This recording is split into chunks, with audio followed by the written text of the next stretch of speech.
Welcome back, students. So now we will discuss about JK flip-flop. First thing, let us recapitulate from the last video. On the last video, we stopped describing the problem of SR flip-flop, and what we got at that time, we found that in SR flip-flop we can't use this 1-1 state because it was producing one indeterminate condition, right? So to remove this problem or to overcome this problem, JK flip-flop was introduced. What has been done in this JK flip-flop? You can observe from this diagram that Q and Q bar has been connected again to the NAND gate along with K and J respectively. Okay, so this was a structural difference from the SR flip-flop for this JK flip-flop. Now again we will prepare the truth table, characteristic table and excitation table. Let us start from the truth table. Keep in mind, when you are developing this JK flip-flop, you can simply replace S with J and R with K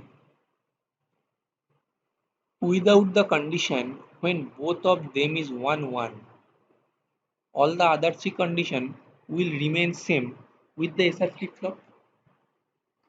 So we can observe that when we will give the input J and K as 0 0, my present output will be similar with the past output. So that is why in Qn plus 1 you will have the value as Qn, just like similar with SR flip-flop. When you will give your J is 0 and K is 1, that means just like similar with reset condition, so your present output will be 0. When you are producing J is 1 and K is 0, that means you are setting, so your present output will be 1. When you will give both the J and K as 1 1, this is the change condition from the SR flip-flop. Okay, here you will give J and K both is 1 1, you will get a toggled output. That means your Qn plus 1 will be similar with Q complement n, right? So this is the basic difference of SR flip-flop and JK flip-flop.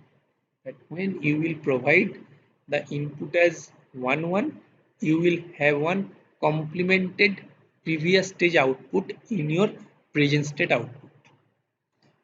So if you are trying to prepare the characteristic table now for this JK flip-flop, from the first stage, that means from 0000 to 101, everything will remain just as same with SR flip-flop, no change will be there.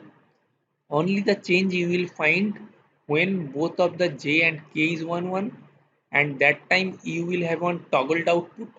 So that means when you are providing J and K is 1 1, if your Qn was 0, you will have your Qn plus 1 as 1, and if your Qn was 1, you will have your Qn plus 1 as 0, right? So this is the characteristic table for JK flip-flop. Now if you prepare the excitation table for this JK flip-flop, what you will observe? Similarly, you will write Qn and Qn plus 1, and you will write all the combination from 00, 01, 10 and 11. So as here 01 and 10 is occurring in two more cases. So that means some change will be there for JK states. Okay, you can simply observe from this characteristic table. I have marked the couple of rows with the same colors. You can easily observe from this table when it is 00, the cyan color 00, because 0 don't care. Similar with SR flip-flop condition, it is 01, the green color 0 1, you can found here that your j is 1 and k is 0 1. So that means j will be 1, k will be don't care. That thing has been written. Next one is qn is 1, qn plus 1 is 0. So 1 0, the yellow color.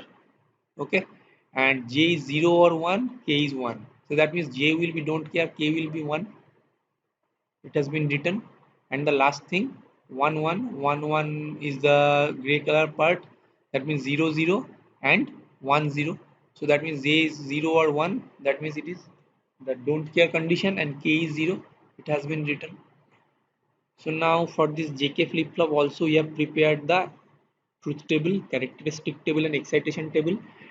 And finally again in this case also we will found the uh, characteristic equation. So just prepare the table or k-map, and similarly you can write here j and k given. So from this table you can easily identify that the characteristic equation will be j q bar n plus k bar q n. How? Because from this 1 1 you can make a pair, and from this 1 1 you can have a pair. So it is actually your j, right, q bar for this 2 1, and for this one is actually k bar q.